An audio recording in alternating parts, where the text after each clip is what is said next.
21 de junio de 2025. Maggie Talavera, Periodismo sin Photoshop. He anunciado, mi primer invitado es Jerez Justiniano. ¿Ah? Sí, Jerez Justiniano Atalá. Con él vamos a hablar de este escándalo que ha habido. Voy a ir poniendo como antecedente, está demorando un minutito para poder conectarse, es por Zoom. Ustedes saben, Jerez no está en Bolivia.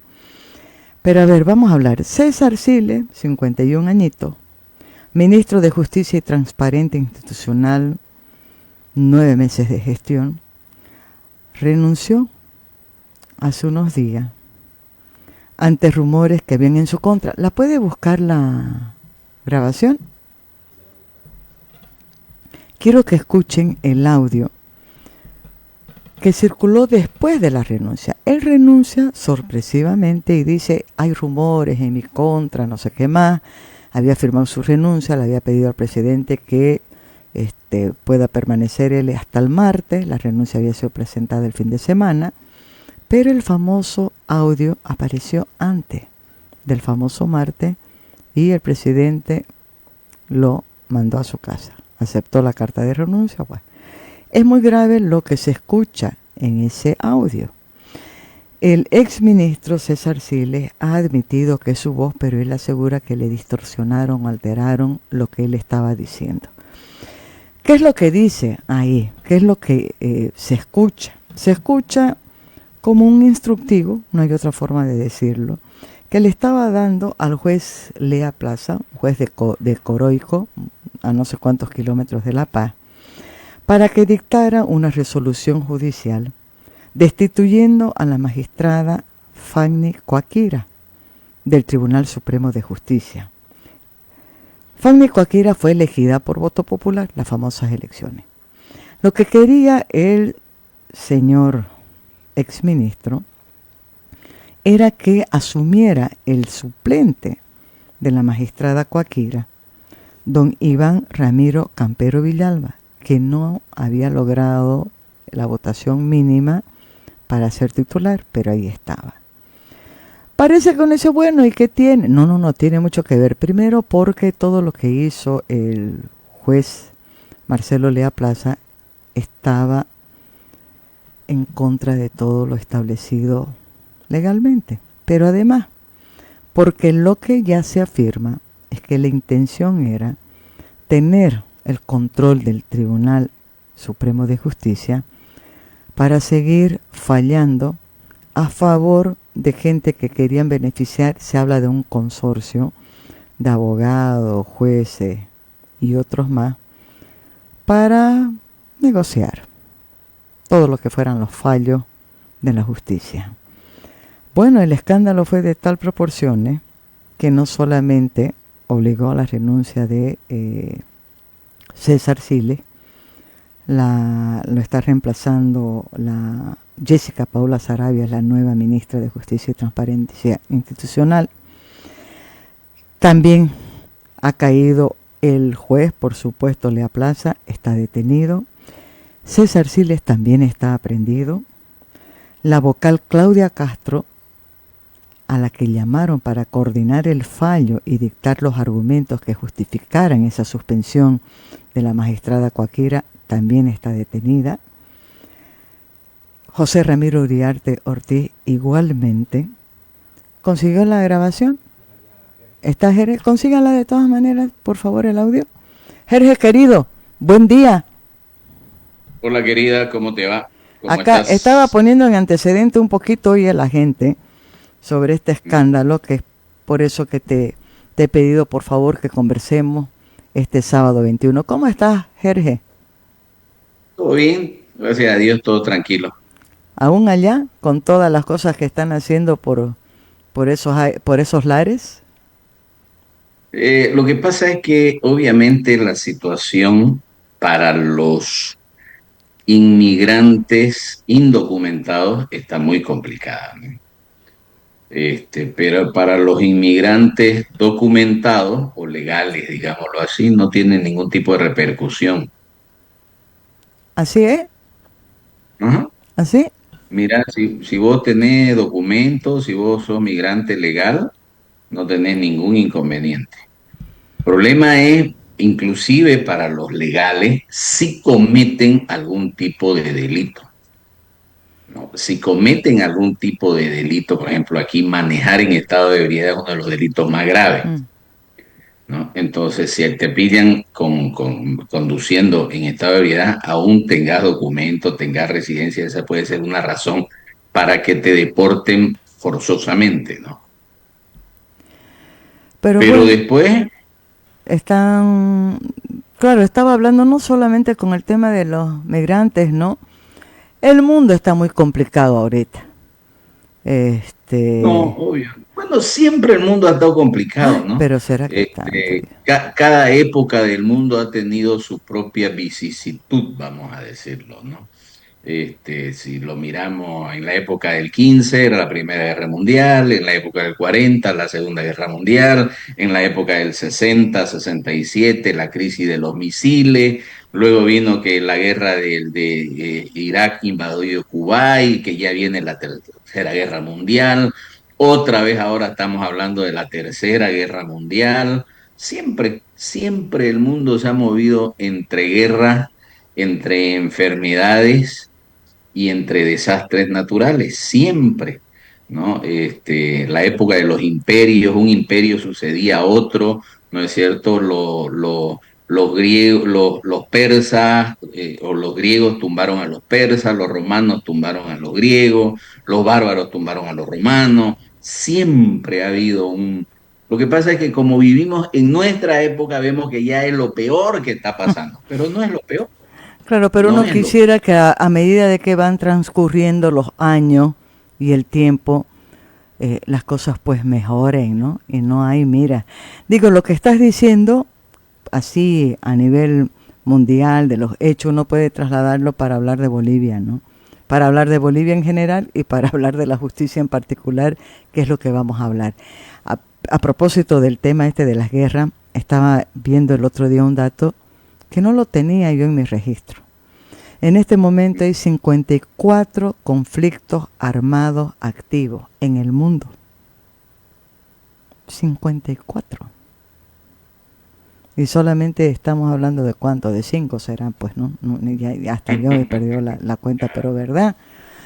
A ver, Jere, te he llamado para hablar y lo he hecho porque sos conocedor de cómo funciona el sistema judicial.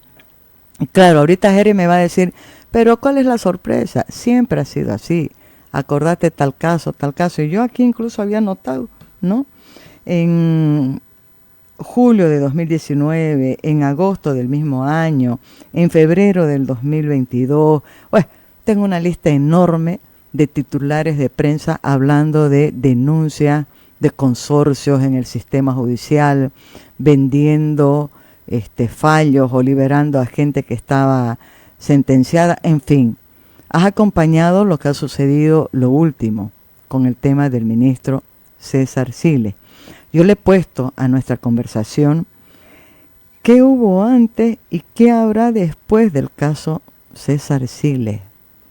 Este es un mal sin remedio, es un cáncer del que no nos vamos a poder librar, Jorge.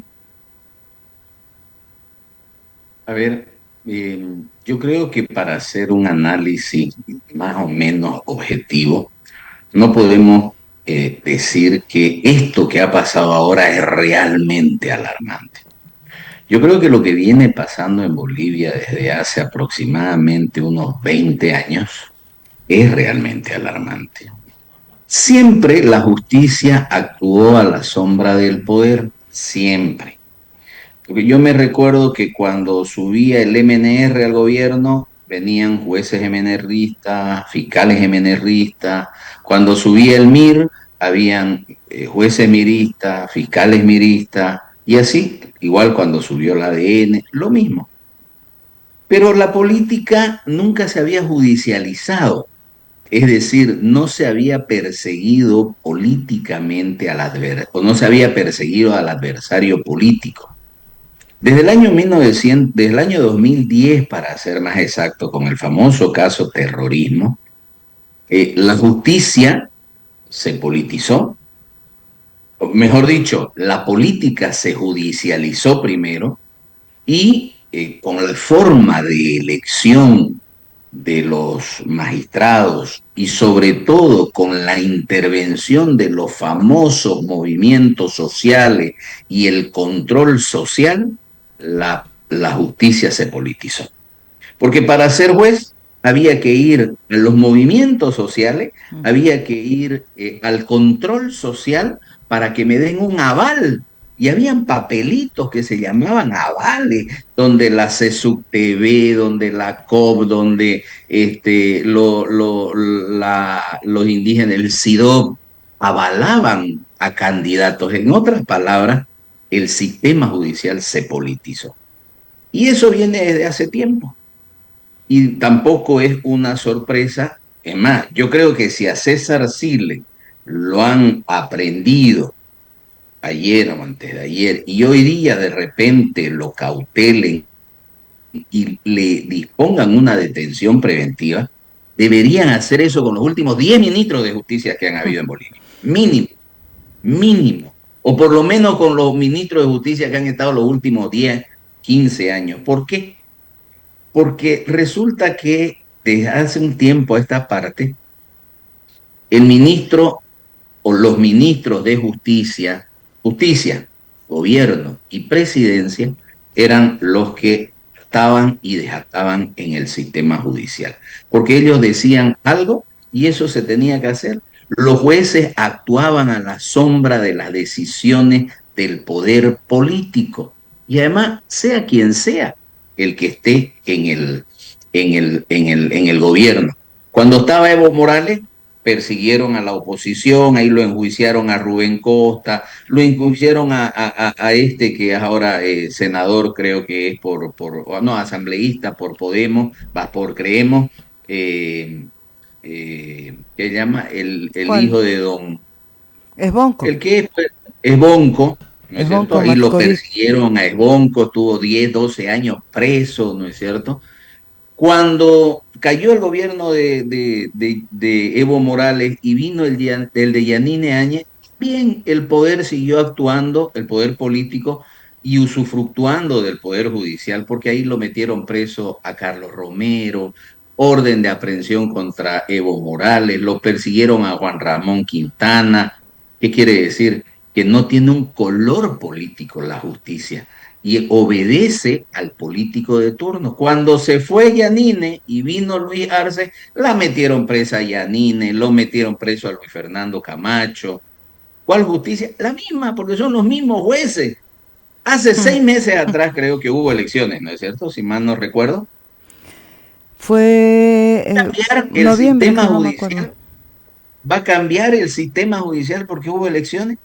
¿O porque ahora tenemos otro presidente? Yo creo que no va a cambiar. Mientras la forma de elección siga siendo la misma, mientras no haya una meritocracia completa, mientras no haya una carrera institucional, mientras no haya objetividad en la selección de los jueces, el sistema judicial va a seguir actuando a la sombra del poder político.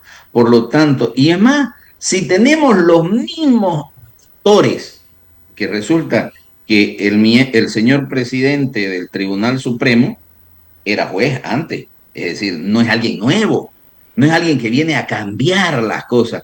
Él viene de una semicarrera, porque no tiene más que creo que 4, 5, 7 años máximo como juez, además es un político joven. Yo no entiendo por qué razón, un abogado joven, yo no entiendo por qué razón en Bolivia nos vanagloriamos algunos jueces, o se vanaglorian de decir, soy el magistrado más joven. No puede ser pues un magistrado tan joven, ¿no es cierto? ¿Por qué? No porque se desecha la juventud. Una de las reglas que se maneja para la valoración de una prueba, y todos sabemos que en un sistema judicial, sea civil, penal, familiar, laboral, tributario, lo que sea, se basa en pruebas, es la sana crítica. ¿Y qué es la sana crítica? Son las reglas de la experiencia.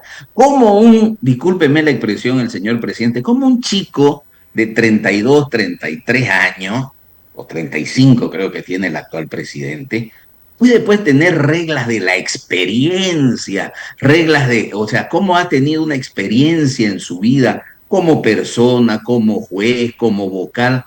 Si está empezando a vivir, tiene 30 años, entonces creo yo que no es lo mejor. Es cierto, se puede ser juez joven y se puede ir ganando experiencia, pero llegar a la máxima magistratura debería ser una persona que ya tiene sus años ganados con experiencia, que tiene canas de sabiduría, que tiene espíritu de templanza y que no es irascible y errático. Fíjense ustedes qué es lo que ha pasado con este caso Sile. Supuestamente, lo que sabemos en los medios, ¿no es cierto? Era un golpe judicial, porque primero iban por la señora magistrada de La Paz y luego dicen que iban por el magistrado de Santa Cruz. Y por eso reacciona vehementemente, y no con la calma, con la paciencia, con la templanza que debió actuar. Fíjense ustedes, sí, el presidente del Tribunal Supremo de Justicia aparece siendo el denunciante en este caso, ¿quién va a juzgar? O sea, si el órgano judicial denuncia, ¿quién va a juzgar? O sea, ya pierde objetividad, ¿me entiendes? Ahí quien debió aparecer como denunciante fue la señora Joaquira. Ella debió ser la denunciante y ella debió apersonarse como víctima dentro del proceso, si es que se considera los detalles. Al final no sabemos qué es lo que pasó, porque en Bolivia se viene acostumbrando de una manera muy equivocada desde hace años. Primero se aprende, primero se detiene y luego se investiga. Ese es un mal, yo creo que ese es uno de los cánceres que tiene nuestro sistema judicial. ¿Por qué? Porque bastó que haya una noticia, que esa noticia es la que va a hacer que los metan presos. En otras palabras, es el juicio social, es el juicio mediático el que hace que los metan presos. ¿Por qué razón? Porque fíjense ustedes, si dicen que hay una grabación, le preguntaron al ministro o a quien haya sido que estaba siendo grabado y que él estaba de acuerdo, que daba su consentimiento. No, por lo tanto esa prueba es nula. Pero en eso se está basando todo el proceso. Exactamente. Es más, es más, se supone que la conversación es entre dos, ¿no es cierto? De un lado estaba el ministro y del otro lado estaba el juez. ¿Quién grabó? ¿Quién? ¿O estaba intervenido el teléfono?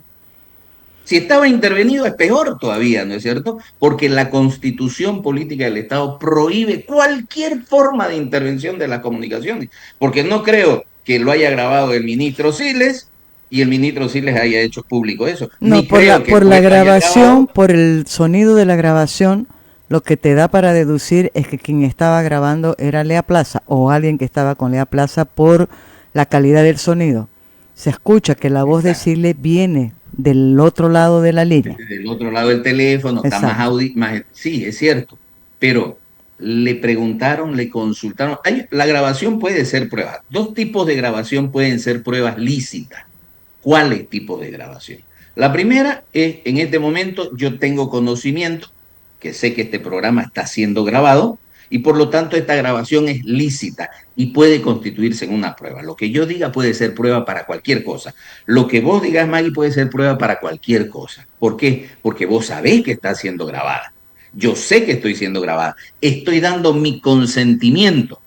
Eso por un lado. Esa prueba es lícita. La segunda prueba que es lícita es cuando yo no he dado mi consentimiento expreso, pero sí tácito, veo una afirmación. Por eso es que en algunos lugares dice, sonría, usted está siendo filmado. Ujú. ¿Por qué? Porque esa es la evidencia de que la persona sabe que está siendo filmado. Y por lo tanto, ese tipo de filmaciones que tienen que ver con mecanismos de seguridad tienen plena vigencia, tienen pleno valor probatorio. Pero la grabación escondida, con subterfugio, de mala fe, no puede ser pues la base de un proceso A ver, judicial. aquí una pregunta antes de que sigas, porque eso me genera, me provoca muchas interrogantes, ¿no? Primero que efectivamente si vos le vas a decir a alguien que lo vas a grabar, sabiendo que te va a proponer algo que no es correcto, una propuesta indecente, pues no te la va a decir, no te va a hacer la propuesta indecente. Eso pensándolo uno. Pero lo otro, ¿no? ¿Qué es lo que había atrás de la intención de grabar? Extorsionarlo a Sile. Porque, a ver, yo estoy siendo cómplice de eso, porque yo estoy poniéndome de acuerdo y aceptando esa propuesta indecente. Me estoy inculpando, creo. Pues, ahí es lo que yo no encuentro lógica, ¿no? ¿Qué es lo que había Estoy atrás? guardando un as bajo la manga ¿Para qué? para ahorcarme.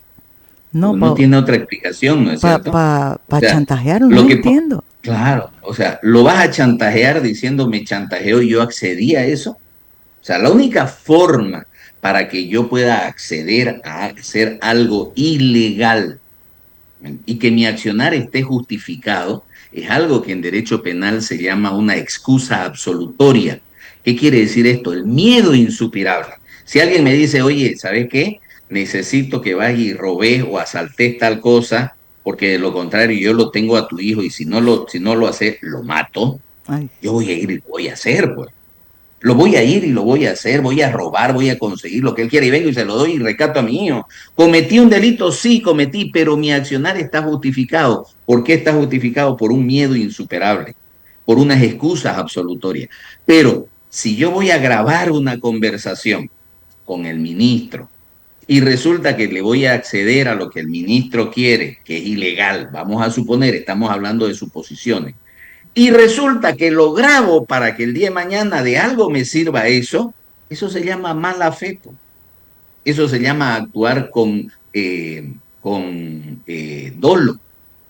Y por lo tanto, lo que se hace de mala fe es ilegal, no tiene valor esa prueba, no tiene ningún valor probatorio. Más allá de que no sabemos si está alterada, no está alterada, si es fidedigna, no es fidedigna, si le corresponde al ministro o no, no se sabe, porque al final y al cabo no se sabe. No se ha hecho una pericia para determinar. Y la pericia, por eso decía, primero se debe investigar. Primero se debió realizar una investigación preliminar, se debió llamar a testigos, se debió hacer la pericia sobre la grabación para decir si es original, si es fidedigna, de dónde se grabó, cuándo se grabó, la fecha. Todas las grabaciones digitales actualmente tienen algo que se llaman metadatos. Los metadatos es lugar, día, hora de la grabación que se registran automáticamente en el medio digital. Si la grabación es digital, todo eso se registra. Por lo tanto, eso debió hacerse una pericia. Y cuando se tenga ya certeza de qué fue lo que pasó, cuál fue el hecho, entonces se lo cita a declarar al imputado y si el imputado no quiere declarar, que es su derecho de declarar, pues el fiscal tendrá los elementos suficientes para aprenderlo. Pero fíjense ahora, ¿qué tenemos? Prácticamente declaraciones de un imputado y de otro imputado, porque Lea Plaza dijo voy a declarar, voy a hacer una declaración ampliatoria, ¿no? Pero quiero someterme a un sistema de protección de testigos. ¿Qué quiere decir eso? Él va a confesar prácticamente, pero quiere beneficiarse. Lo único que tienen es declaraciones de los imputados. Si no hay, si los imputados no declaran y si los imputados dicen, por último, soy inocente, no es verdad eso, ¿qué tienen entonces? ¿Qué tiene la fiscalía? Prácticamente nada, porque recién van a investigar, porque recién van a hacer las pericias, porque recién van a llamar a testigos, porque recién van a hacer lo que debieron hacer al principio. Por eso es que el sistema judicial en Bolivia tiene un cáncer que se llama retardación de justicia. ¿Por qué no se hace eso? Porque todo el mundo sabe que si se empiezan a aplicar los plazos legales, se desvanece el caso porque en Bolivia no hay una justicia que sea eficiente, que sea rápida. Dice la ley que una investigación debe demorar antes, con el código del año 1999 que entró en vigencia el 2001, 5 días debía durar la investigación preliminar. Pero como no alcanzaba, ahora dura 20. Y como no alcanza, dura 60, 80, 120 días. Y entonces los casos van perdiendo su vigencia. Y como en Bolivia, como en todas partes del mundo, un caso o una noticia reemplaza a la otra, ¿no es cierto? La noticia de mañana va a reemplazar a la noticia de hoy. Y como los casos son mediáticos, también, ¿no es cierto? Los procesos van reemplazando unos a otros y se van quedando allá. Miren ustedes, el año 2013, particularmente, quien les habla denunció una red de extorsión desde fiscales, jueces, funcionarios públicos, funcionarios del Ministerio de la Presidencia, del Ministerio de Gobierno. ¿En qué quedó el caso? Estamos hablando hace 12 años atrás. Paulatinamente algunos se fueron declarando culpables, otros se fueron hasta llegar al juicio y al final ¿en qué quedó? Nadie sabe. ¿Por qué? Nadie sabe qué pasó. Porque así es el sistema judicial boliviano. Es lento, es pesado. Mientras no se corrija eso, decía yo, me recuerdo del año 2001 cuando hubo el nuevo código, justicia que tarda es justicia que no llega. Y en Bolivia la justicia nunca llega, porque los procesos judiciales duran años, de años, de años. Yo como abogado a veces me da, no decir si decir pena o me da cosa cuando viene un cliente y me dice, doctor, ¿y cuánto va a tardar nuestro juicio? Bueno, ¿usted quiere que le mienta o quiere que le diga la verdad? Le digo. Porque si usted quiere que le mienta, yo le digo, mire, según el código, esto en 6 meses lo tenemos liquidado en juicio oral. Pero según la práctica, en unos 4 años vamos a estar en un juicio oral. Porque lamentablemente es así. Ese es el sistema judicial que tenemos. Lo que no funciona es el sistema judicial. El primer problema que tiene nuestro país es el sistema judicial. Hay muchos casos de corrupción. ¿Y de qué sirve que los destapemos, como este que ha sucedido recién, si el sistema judicial es el que no funciona? ¿O qué? ¿Con este caso se va a mejorar el sistema judicial? ¿Qué va a hacer que se mejore el sistema judicial? Díganme. Nada. El sistema judicial va a seguir siendo el mismo. Mientras no cambie de actores reales, mientras no vengan nuevos jueces con otra mentalidad, mientras no haya un sistema de elección distinto, mientras no haya un sistema de determinar la idoneidad, la capacidad, la meritocracia, que sea objetiva, que no sea politizado, que sea por los colegios de abogados, las universidades públicas, que sea por sectores sociales que tengan conocimiento de la rama del derecho. Porque ¿qué sirve decir? No, los movimientos sociales, oiga, van a venir, discúlpenme los compañeros campesinos, a decir quién va a jugar.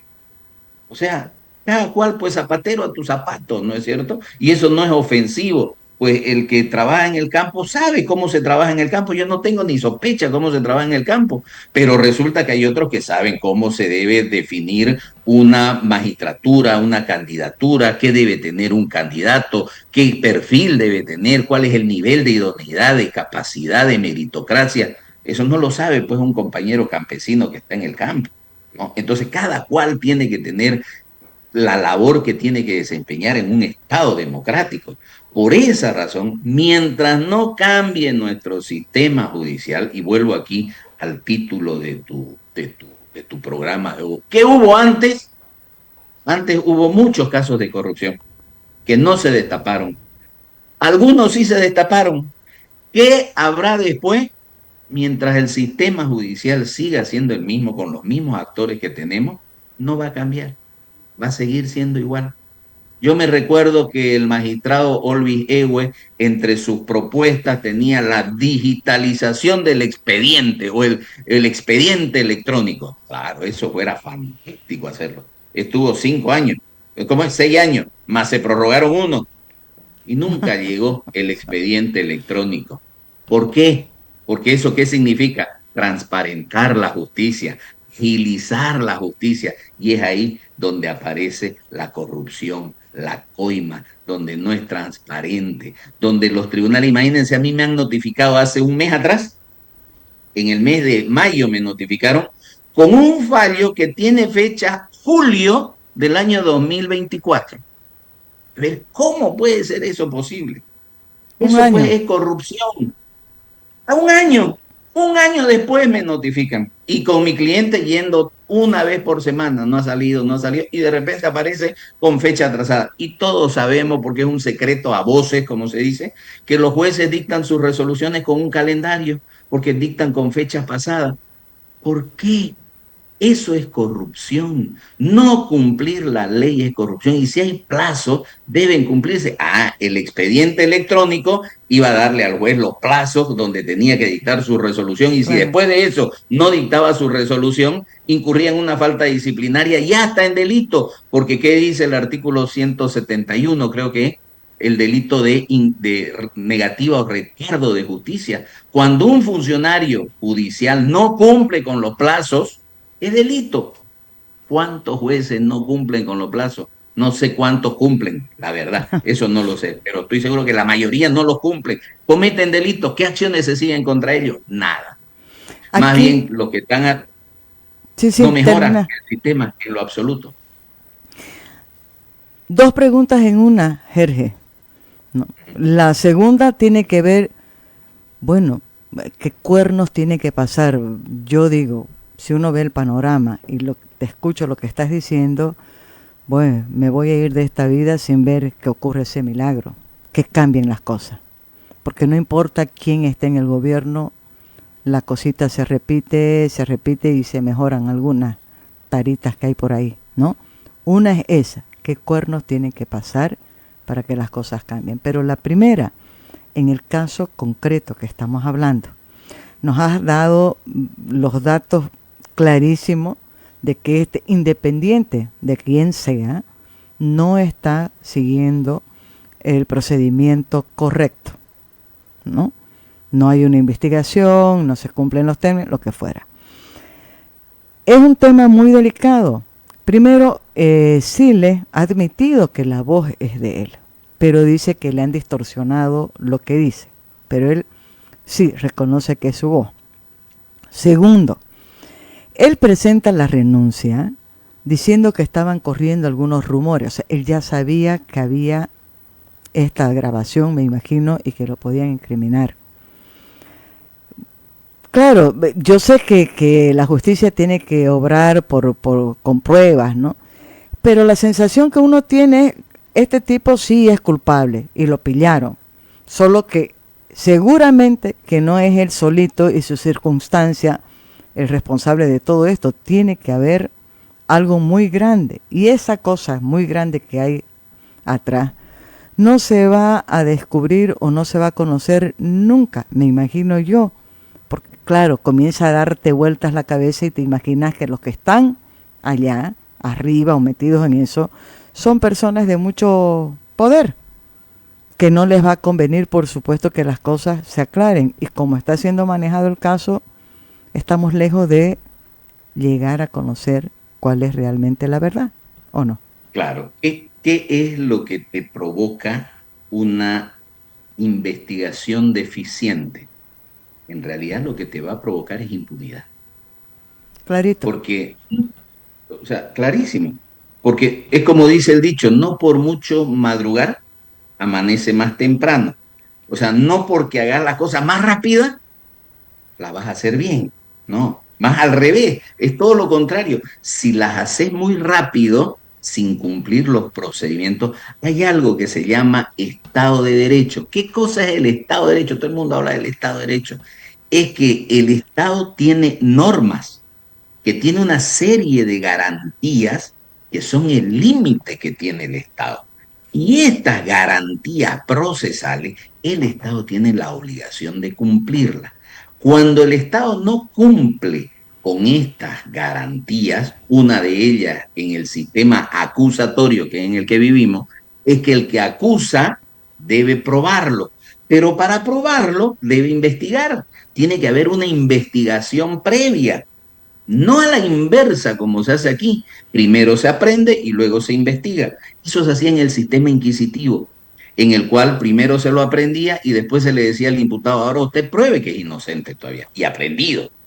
En eso ya no hay. Hay un sistema legal de principios y de garantías que el Estado debe cumplirlo. Si el Estado no cumple eso, ¿qué es lo que va a llegar? Toda investigación tiene una finalidad: descubrir la verdad histórica de los Mm. hechos. Si la investigación es deficiente, ¿va a descubrir la verdad histórica de los hechos? No. ¿Qué va a hacer? Va a dejar en la impunidad. Fíjense ustedes, en este caso, ¿qué es lo que todo el mundo dice? ¿No? Que supuestamente lo que se buscaba era ir, darle un golpe Estado, el órgano judicial, primero sacar a un magistrado, luego sacar a otro magistrado, poner magistrados que iban a responder al poder político para que en definitiva se prorrogue el mandato de Luis Arce. Eso es lo que dicen, ¿no es cierto? Ujú. Así nos los han planteado este caso. ¿Y dónde está Luis Arce en esta investigación? ¿Acaso no sabía él nada? O será que vamos a asumir que el ministro sí les hizo eso? Pues yo no sé si lo habrá hecho o no, pero vamos a asumir que lo haya hecho. ¿Lo hizo de su propia voluntad? ¿La conversó con su jefe? ¿O por último, le quería dar una sorpresa de que lo iban que se iba a autoprorrogar? Es más o menos como lo que pasó el 2019 con Evo Morales, ¿no? Cuando dijo, no, vamos a anular las elecciones y vamos a convocar nuevas elecciones con un nuevo órgano electoral, como si el órgano electoral cometió delito, pero resulta que él no fue el beneficiario del delito. Entonces, ¿por qué los destituyó? ¿Por qué ordenó el procesamiento? Lo mismo aquí. Resulta que el ministro es una cabeza de turco, el ministro es el que está pagando todos los platos rotos, pero el ministro actúa para alguien, Exacto. para el presidente. ¿Y por qué razón? ¿Qué le pasó al presidente del Tribunal Supremo? Le faltaron los guararapes, como se decía antes. ¿Por qué no lo ha denunciado al presidente también? Pues porque resulta que si esto era para beneficiarlo al presidente, el presidente es parte de esto y debieron ya iniciar un proceso que se llama un juicio para, o como es un proceso para enjuiciar a las altas dignidades de Estado. Hay dos leyes en Bolivia que regulan ese procedimiento. Alguien debió haber presentado eso. ¿Dónde están los fiscales que no presentan eso? ¿Dónde está el propio presidente del Tribunal Supremo de Justicia? ¿Dónde están los diputados? Los diputados de la oposición. Claro, como el problema ahorita es que no se puede hacer inestabilidad política, porque lo que queremos es que haya elecciones a cualquier costa el 17 de agosto y que nada tiemble o haga temblar el tablero electoral, entonces van a pasar cualquier cosa. Este caso del el golpe de Estado al órgano judicial, si tenía por finalidad prorrogar en el poder a Luis Arce, pues Luis Arce tiene que ser una persona investigada y tiene que denunciárselo, tiene que iniciarse el procedimiento de investigación que establece estas dos leyes que le menciono. Pero no está sucediendo nada de ello. Por lo tanto, nuestro sistema judicial lento, corrupto, deficiente, no va a llegar a la verdad histórica de los hechos y eso es lo que va a generar, en definitiva, va a ser impunidad. Claro, ya me están mostrando el tiempo, Davico, 2 minutos, Davico, porque Jerry la voy a dejar la segunda parte de la pregunta para otra entrevista, porque vos me estás dando pie para algo. Lo que uno puede concluir escuchándote y viendo lo que ha ocurrido es que más bien están haciendo todo esto, violando procedimientos, lo que fuera, para tener esa voz embargada y asegurarse de que no se vaya al fondo de los hechos. Es muy probable, obvio. No encuentro otra explicación. Lo que pasa es que si el sistema judicial no actúa correctamente, y correctamente es simplemente cumpliendo con lo que establece el procedimiento. Aquí no se está cumpliendo con el procedimiento. Hasta ahora tenemos imputados, imputados, imputados, imputados. No hay testigos, no hay medios de investigación, no hay actos de investigación que demuestren qué fue lo que pasó en realidad. Mientras no suceda ello, o se está encubriendo en realidad a alguien, o de lo contrario, se va a generar una impunidad con uno de los responsables y de quienes deberían ir a responder por lo que sucedió en realidad. Además, el caso ha sido declarado en reserva. Lo que pasa es que esa es otra, ¿no? Que para que vean ustedes cómo se maneja mal la ley. Un caso se puede manejar en reserva, ¿sí?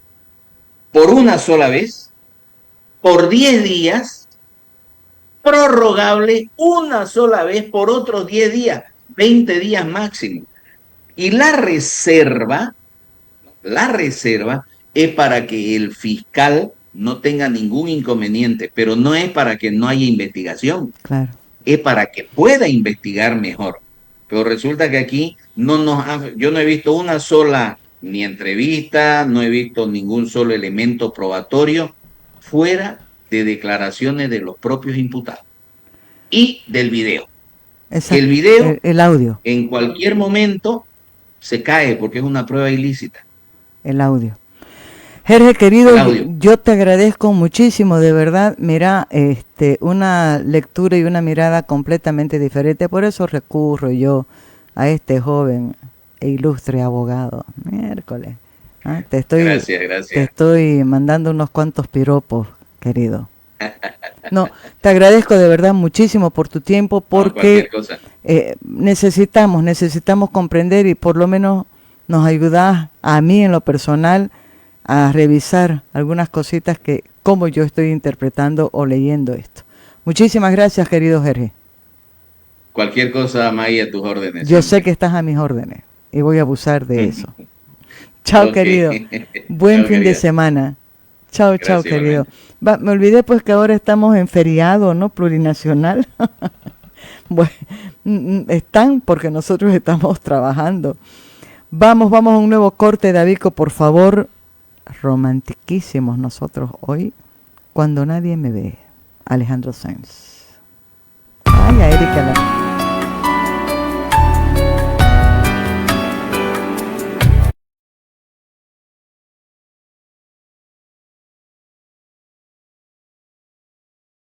Más de 2.000 personas ya tienen acceso a agua gracias a la gestión de la Gobernación de Santa Cruz. En San Javier se entregaron 3 nuevos pozos de agua en los barrios Villa Fátima y Santa Rosa, con una producción de hasta 20.000 litros por hora. Esta obra, liderada por el gobernador en ejercicio Mario Aguilera, responde al déficit hídrico provocado por la sequía y el cambio climático. La gestión planificadora sigue dando resultados. Sigamos avanzando, Santa Cruz.